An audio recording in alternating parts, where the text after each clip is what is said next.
I didn't text Apple or somebody because 100% sure they're not going to reply back. What if you send 10 emails to 10 companies telling them that you need a free product? Now, this is what is probably going to happen. First thing, you're gonna have an email, either a bot or a person, an actual person sent to you. And they'll be like, email the other mail because this email is only for customers and the other email is for this collaborations and stuff. Okay? And if they do give you that, all hope is lost. Okay? You email the other one, either you would never get a single email back, or they will email you back telling you either that their team didn't really like it, or one other option, they're gonna send you address info and you send it to them and they'll be like, hope we will send you an item sooner or later, and that's never going to happen.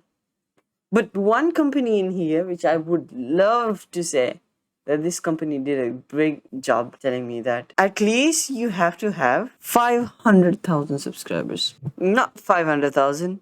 50k. You have to have at least 50k subscribers for getting a free review product. And yeah, I would agree this company did a big thing to me. I mean, rest of the companies just ignored me. Come on, learn it from here. Let me get to 50k subs and see you guys next time.